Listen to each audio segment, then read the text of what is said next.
Boa noite. Mais uma vez é uma alegria estar aqui com vocês. E é sempre uma honra, é sempre um privilégio renovado a cada oportunidade que nós temos de falar sobre a mensagem do nosso irmão maior, sobre o Evangelho do Cristo. Como Soares já antecipou, o nosso tema da noite é mundos inferiores e mundos superiores. Ele está no capítulo 3 do Evangelho segundo o Espiritismo, em especial os itens 8 a 12. Antes de adentrar nesse tema, será que realmente existem outros mundos? Será que nós podemos confiar que existe uma diversidade de mundos? E quando a gente tem qualquer dúvida, vamos ouvir o Cristo. Ele certa vez nos disse: meu reino não é deste mundo. Então, se o Cristo disse: meu reino não é deste mundo, ele já estava nos dizendo que existe outro mundo, que é o reino do Cristo. E essa assertiva do Cristo já nos faz nos pensar sobre um questionamento para nós mesmos. Está claro que o reino do Cristo não é desse mundo. E o nosso reino? Será que o nosso reino é desse mundo? Também não, minha gente. Nós estamos aqui de passagem nesse mundo físico. Aqui é a nossa escola, aqui é o nosso hospital, aqui às vezes é o nosso manicômio, mas simplesmente passagem, um lugar de aprendizado, um lugar de provas e expiações. Nosso mundo não é daqui, nossa pátria é lá. Só que o grande problema da nossa vida, às vezes, é porque nós confundimos isso. Nós achamos e vivemos como se o nosso mundo fosse daqui. Então, lembremos sempre do Cristo. Como o reino do Cristo não é desse mundo, o nosso lugar também não é aqui.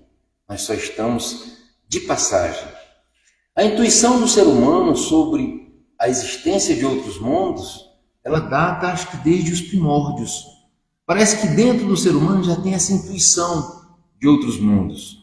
E aí vamos buscar um pouquinho lá na mitologia grega, os campos elíseos, que era o paraíso para aqueles que morriam mais ou menos perto do reino onde viviam os deuses. Os nossos irmãos judeus ainda estão esperando pela terra da promissão, que é um mundo maravilhoso, é a Canaã. Os nossos irmãos católicos têm como outro mundo o céu. Nós espíritas temos uma gradação de 5 outros mundos, espécies de planeta, dividido em categoria, que culmina com mundos felizes e celestiais. No livro Horizonte Perdido, James Hilton fala sobre Shangri-La, que também é outro mundo. Então me parece que a existência de outro mundo é íncita ao nosso ser. Nós já nascemos com a intuição de que existem realmente outros mundos.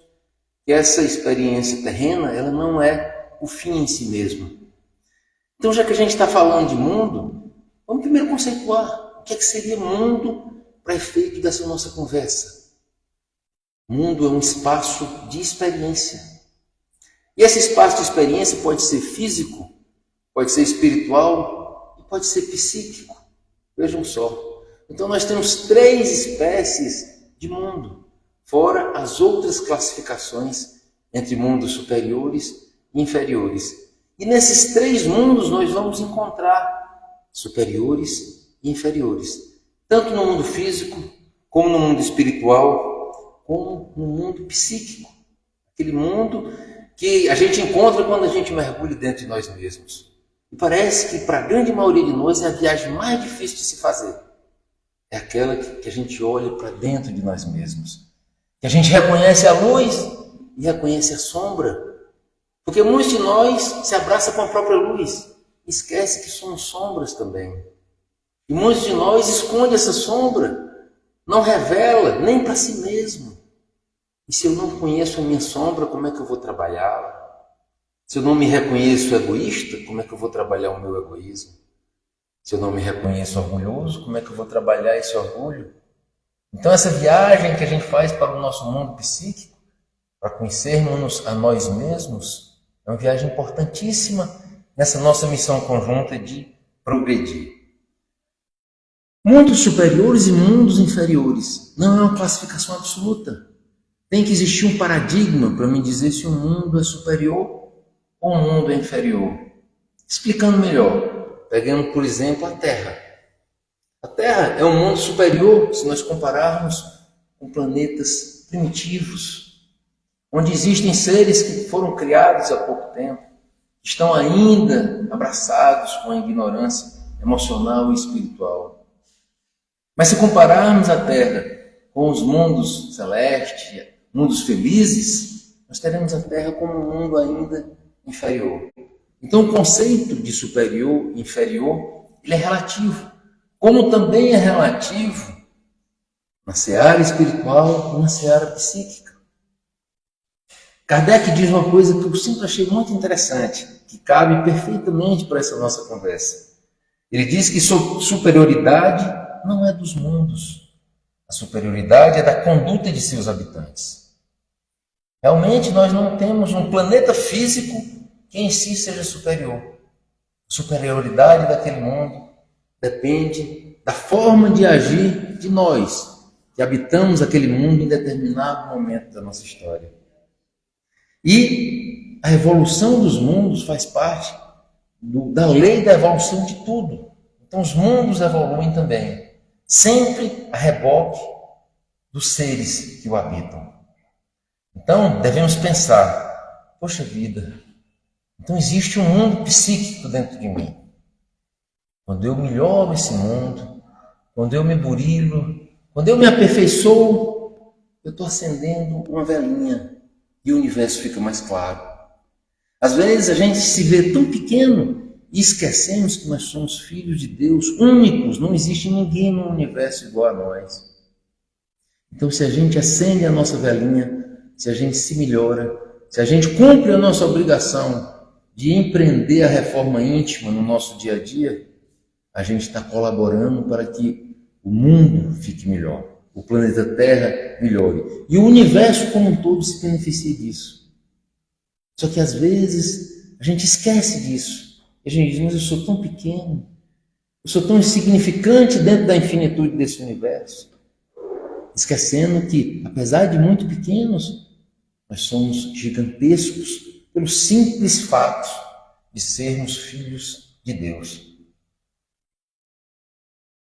Outra frase também que eu acho que é muito importante, que serve para nós, educadores, para nós que falamos, que trocamos ideias com outras pessoas, é: construa o homem e construirá o mundo.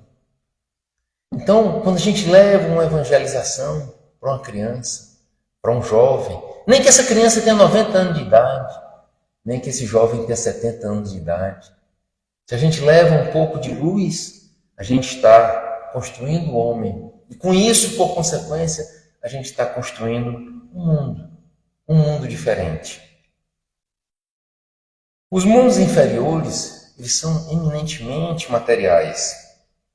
E neles a gente percebe, a gente convive com o mal.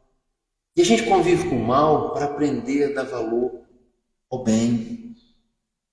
A gente convive com a doença para aprender a valorizar a saúde. A gente passa pela dor para aprendermos a valorizar a própria experiência de vida. E para como um fator de ajuda, de auxílio nessa autotransformação. Porque quanto mais atrasados nós somos, mais a gente atende ao clamor da dor e não do amor. Nós sabemos que a gente muda pelo amor ou pela dor. Mas não é verdade que parece que a dor tem um chamado maior para a nossa mudança? Me parece que quando a nossa vida está toda equilibrada, não tem um problema com nenhum filho, estou com a saúde em dia, não existe nenhuma confusão no país, está tudo perfeito. Parece que a gente se acomoda. Aí vem a nossa irmã dor para nos chacoalhar, porque ainda precisamos dela como uma força motriz da nossa autotransformação. Esses contrastes que existem nesses mundos inferiores, eles perdem completamente a importância nos mundos superiores. E por falar neles, vamos descrever como é que seriam esses mundos superiores que a gente só pode descrevê-lo e imaginá-lo através do relato espiritual, porque nós não tivemos lá ainda. Nós temos um apego ainda muito grande com o atraso, com o mal, porque nós convivemos isso nas encarnações pretéritas. Então, daqui a pouquinho eu vou tentar demonstrar que a gente tem um certo apego, porque a gente conhece. E esse bem, essa maravilha apoteótica que é o porvir, a gente não conhece ainda.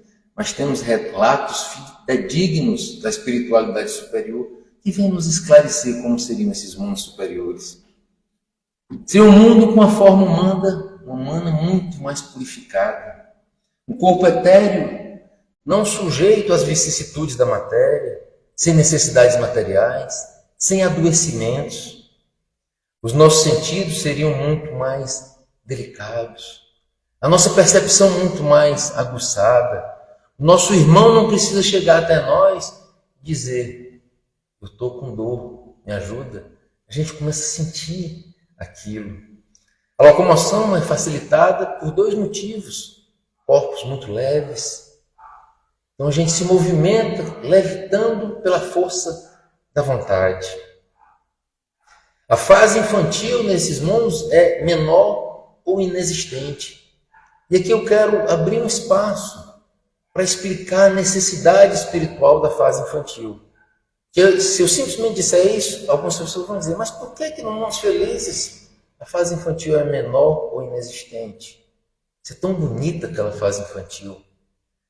Gente, a fase infantil ela existe como uma possibilidade nos mundos mais atrasados de pais, educadores, tutores, incutirem naquelas crianças cujo espírito ainda não dominou, ainda não chegando, vamos por assim dizer, conceitos morais, conceitos éticos.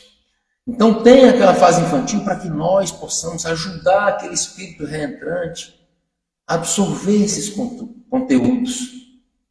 É um cunho maior de eticidade. E a gente percebe que quanto mais evoluído, menor a necessidade dessa fase infantil. A gente não tem dito hoje que as crianças de hoje nascem mais ou menos prontas, né? Eu já ouvi um senhor dizendo: rapaz, quando eu era criança, eu era meio abestalhado. Eu com 13 anos, eu ainda era um menino completamente infantil. E hoje os meninos de 5, 6, 7 anos já têm um desenvolvimento muito maior. Isso nos mostra que nós estamos recebendo espíritos mais evoluídos, que sabem para ajudar nesse momento de transição desse nosso planeta, mas que nos ajuda a comprovar também que essa fase infantil, cada vez ela vai encurtando à medida que a gente vai progredindo. A vida física, evidentemente, nesses planetas é muito mais longa. Por quê? Nós não temos adoecimentos, nem emocionais, nem físicos. Reina a harmonia. E o que diminui a nossa existência são os nossos excessos, os nossos adoecimentos físicos, os nossos adoecimentos emocionais. A despeito da vida ser mais longa e a longevidade ser proporcional à evolução, esses seres, nossos irmãos, não têm a morte como algo terrível. Muito pelo contrário. A morte é comemorada como um retorno ao lar, à pátria espiritual. Entendendo que não deve desejar a morte, mas quando ela chega, é simplesmente um momento de alegria, porque é um retorno. Aquela experiência material é transitória e cumpre um objetivo que não existe, que não tem um fim em si mesmo. Não existe dúvida acerca da vida futura. E só a superioridade moral é que distingue um ser do outro. Vejam só, minha gente. A gente que vive nesse planeta ainda, que muitos querem se impor aos outros por conta das riquezas, outros querem se impor aos outros por conta da força física.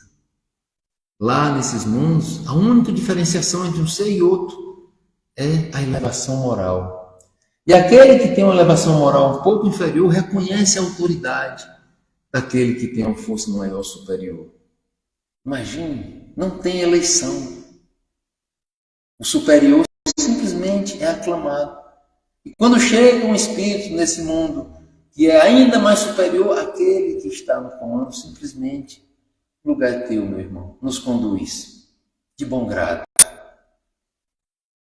A autoridade é sempre reconhecida e aceita justamente pelo esclarecimento de cada ser. E um homem, um ser, jamais se eleva em relação ao outro. E só existe um único desejo desses nossos irmãos que estão mais adiantados do que nós. Uma única ambição, por assim dizer. É a ambição de chegar ao nível de pureza. O amor e a fraternidade alcançam a todos os homens. A gente falando assim, a gente pensa, meu Deus, que coisa maravilhosa, né? Aí cabe até uma pergunta agora nesse momento. Esse povo, nossos irmãos que estão lá, são privilegiados? Nós espíritas sabemos que não. No comentário da mensagem, Soares já antecipou isso. Deus não privilegia ninguém. Deus beneficia a todos indistintamente, sem distinção. Deus nos ama incondicionalmente. É por isso que é tão sem sentido, Deus me perdoe. E normalmente a gente diz, Deus me perdoe, quando vai se equivocar, né? Vou falar mal de alguém, antes eu digo, Deus me perdoe, mas aquela pessoa, sem sentido, Deus me perdoe, porque Deus não coleriza conosco, não se zanga, não se chateia. Isso são sentimentos eminentemente humanos. Então, esses irmãos que estão lá não são privilegiados. Eles atenderam ao comando do Cristo e disse a cada um segundo suas obras. E eles empreenderam esforço nas suas obras. Serve de exemplo para todos nós. E uma nova pergunta, dessa vez direcionada para cada um de nós. Nós temos cumprido nosso papel como ser humano nesse planeta de provas e expiações. Nós temos feito nossa parte, acendido a nossa velinha para iluminar o universo. Nem que a nossa parte sejam pequenos passos. Não existe evolução espiritual insignificante. O que nós não podemos aceitar de nós mesmos é a estagnação espiritual. Vamos empreender esse movimento sempre, sem pressa e sem pausa. E em que nível está a Terra? Ainda estamos envoltos na predominância da dissidência. Porque hoje nós já temos um nível de conhecimento bom. Não só na doutrina espírita, mas todos os credos, todas as doutrinas religiosas falam do amor, falam da caridade, falam da fraternidade, falam do perdão. Então, não só nós espíritas, mas o nosso planeta já conhece a moral do Cristo, mesmo que use sob outro rótulo. Rótulo do budismo, rótulo do islamismo, rótulo do evangélico, rótulo do católico. Nós espíritas, não importa. Nós, como coletividade, já conhecemos a mensagem evangélica do amor, da fraternidade e da caridade. Mas a nossa dissidência em relação ao cumprimento dessa mensagem ainda é muito grande. E me parece que isso é o principal fator que nos distancia ainda desses mundos celestiais. Porque quero crer que eles lá também sabem, como nós também sabemos. E qual a diferença então? Eles fazem, nós ainda não. Aí muitos dirão assim, será que a gente não faz? Eu trago só uma orientação do Cristo. Buscai o reino dos céus, que o resto virá por acréscimo. Quem dentre nós busca o reino dos céus na certeza e na confiança de que o resto virá por acréscimo? Raras exceções louváveis, mas a grande maioria de nós busca tudo na vida. E quando sobra um tempinho, a gente vai lá dar uma atençãozinha para o reino dos céus. Mas será que a gente faz isso porque a gente não acredita no Cristo?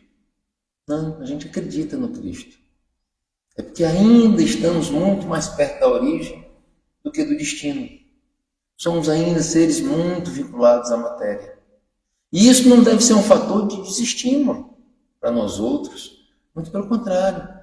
deve ser aquele fator que vai nos impulsionar. Rapaz, já que eu estou tão perto dessa origem, eu vou acelerar meu passo para ajudar esse mundo a se transformar, cumprir meu papel, fazer o que eu tenho que fazer. A Terra é um mundo de aprendizado. E aprendizado importa em provas e expiações. Prova é aquele teste que me habilita para o futuro. Expiação é aquela recompensa com relação ao passado. Bom, expiação é recompensa. Lógico que é recompensa.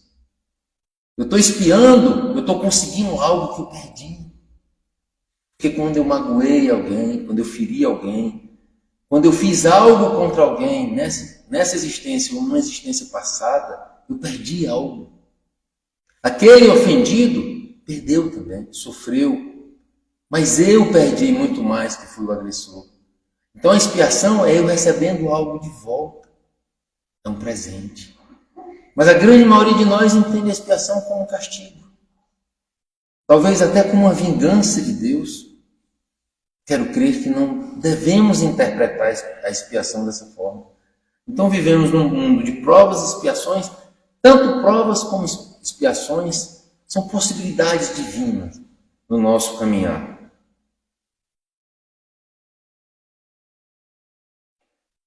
Nós precisamos ainda, mas é ainda.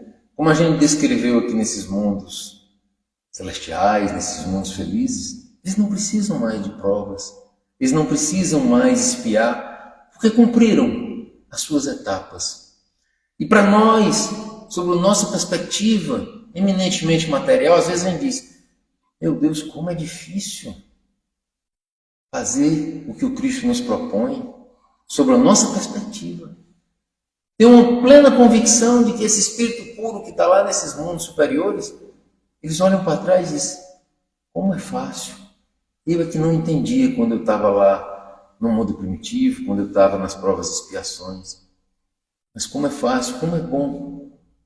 Mas à medida que a gente vai crescendo, à medida que a gente vai evoluindo espiritualmente, a gente vai entendendo essa equação divina.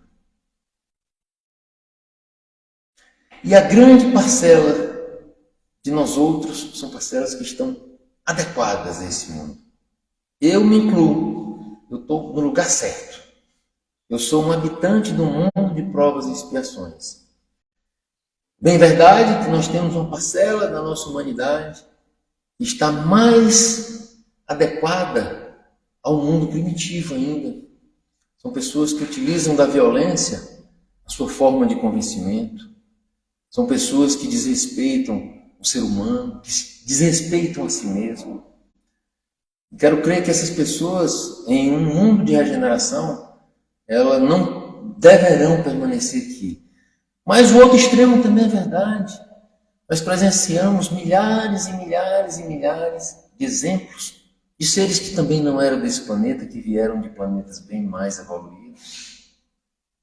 E aí podemos começar com Sócrates. E se a gente vier andando na história, dentro da doutrina espírita, Francisco Cândido Xavier, Allan Kardec, Eurípides Barçanufo, se buscarmos exemplo na nossa co-irmã Igreja Católica, Madre Teresa de Calcutá, Irmã Dulce, Francisco de Assis,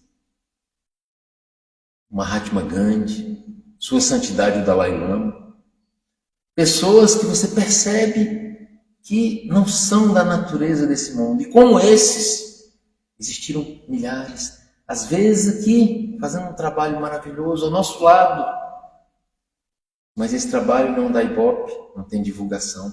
E às vezes a gente nem sabe que tem um espírito muito evoluído que dedicou a própria vida ao bem de outro ser humano. Então nós tivemos milhares, estamos tendo milhares de exemplos. Então, se temos ainda muitos espíritos que estão muito mais perto da ignorância, temos também recebido no planeta Terra muitos espíritos que vieram nos alertar através do exemplo, através da fala, através da própria evolução dele. Esse capítulo 3, ele tem uma junção umbilical com o capítulo 17 do mesmo Evangelho, o Evangelho segundo o Espiritismo. E é um capítulo que eu tenho um apego muito grande, talvez porque seja um capítulo mais desafiador para mim. que é o capítulo do sede perfeitos. Então, mundos inferiores e superiores tem tudo a ver com sede perfeitos. Porque à medida que a gente vai se aperfeiçoando, a gente vai transformando. Primeiro, o nosso mundo interior, a nossa psicosfera. E isso tem uma capacidade, o condão de influenciar o mundo físico, enquanto encarnados, e o mundo espiritual, nossa pátria verdadeira, quando estamos lá. Então percebamos que a nossa obrigação, ela começa sempre por nós. E assim é tudo no Evangelho. Ama o teu próximo como a ti mesmo. Se eu não tenho um grande amor por mim, se eu não me amo, que qualidade de amor eu vou dar para o próximo? Mais uma vez, o caminho começa por nós. E aqui não é diferente. Sede perfeito, cada um de nós. Sede perfeito. E o ser perfeito talvez seja um dos maiores desafios que o Cristo nos propôs. Mas se aperfeiçoar é muito fácil. Porque o ser perfeito é chegar lá. Vamos investir muitas encarnações nisso. Mas o se aperfeiçoar vou dar um bom dia para o meu vizinho que eu não dava. Estou me aperfeiçoando. Não vou mais jogar um papelzinho de bala no chão. Estou me aperfeiçoando. E muitos dirão, mas isso é bobagem, essas besteirinhas. A soma dessas bobagenzinhas, quem a considera assim, que faz uma grande revolução. Porque muitas vezes a gente imagina a nossa revolução como um passo gigantesco. E passa a encarnação planejando esse passo gigantesco. E desencarna sem ter feito nada. Então vamos empreender a nossa reforma íntima no Sede Perfeito, no nosso dia a dia, no que nos é possível. E a gente muda esse mundo, mudando o nosso interior, transformando-nos, a nossa psicosfera, nos melhorando, empreendendo esforço na nossa reforma íntima. E aqui, aquela nossa pergunta: como é que está esse nosso projeto? Porque a gente tem que ter um projeto, gente. Se a gente tiver a deriva, quando a gente não sabe onde quer chegar, todos os nossos caminhos estão errados. Então a gente tem que ter um projeto de vida. O que é que eu vou fazer hoje para melhorar? Eu não consigo hoje acordar e amar toda a humanidade como Cristo amou. Mas vamos fazer um projeto pelo menos para tolerar a diferença, tolerar o irmão que não pensa igual a mim. Aí é mais fácil. Posso pegar por aí, até chegar ao amarmos uns aos outros. Então precisamos ter o nosso projeto de vida, só nosso. E não existe passo pequeno, e não existe receita. Porque uns dão um passo de um tamanho, outros dão de outro. O importante é a gente não se conformar e cruzar os braços. Eu disse que ia demonstrar por que nós estamos tão próximos ainda do mal. É porque a gente conhece isso e a gente retrata isso muito bem. Dante Alighieri tem um livro, que eu acho que todos já ouviram falar, se não já leram, A Divina Comédia. E lá ele descreve o inferno, mas com uma riqueza de detalhes impressionante. As torturas, a maldade, a crueldade que aconteceria nesse inferno. Nós temos as obras de Michelangelo também, que retratam o inferno, que são assim, com um nível de detalhes impressionantes. Quero crer que o ser humano conhece bem isso e retrata isso na arte.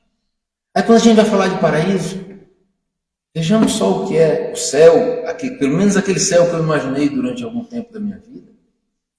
Uma nuvenzinha, eu sentado na nuvem, tudo branco, as roupas tudo brancas, deve dar uma dor na vista danada quando a claridade bater, né? Tocando harpa, comendo uva, parece mais um inferno, né? Se passar a vida inteira num lugar desse. Quer dizer, nós não temos nem capacidade ainda de imaginar esse céu. Aí a gente pinta um céu que mais parece um inferno eterno. Aí diz, não, mas isso é um céu que foi cunhado por outra religião. Depois vamos para os mundos felizes. Nós, espíritas. Algum de vocês já tentou imaginar como é lá? A gente tem esses relatos. Mas como a gente não viveu, a gente tem dificuldade. de acessar até num exercício de imaginação. Isso é só para nós entendermos e para nos situarmos. Vejamos um exemplo que eu sempre gosto de dar, talvez até tenha dado nesta casa, mas em outro contexto. Todo mundo aqui conhece Adolf Hitler, aquele nosso irmão, ou talvez nós mesmos, que cometemos grandes equívocos. Que ao final do poder dele, quando foi destituído, a Alemanha estava completamente arrasada. Todos nós conhecemos Hitler. Agora, poucos de nós conhecem Konrad Adenauer, que foi a pessoa que estava no campo de concentração alemão, que quando saiu assumiu o poder na Alemanha e em 2 mandatos ele elevou aquela nação. Ele deu um cunho moral, ele elevou o moral, porque depois da guerra, alemão era sinônimo de torturador, de assassino, e nem todo alemão era assim. Aliás, a grande maioria da população não era assim. Ele elevou a moral desse povo. Ele valorizou esse povo, e esse povo construiu uma das maiores economias do planeta. Então nós temos um malfeitor e um benfeitor. Mas o mundo todo só conhece a história do malfeitor.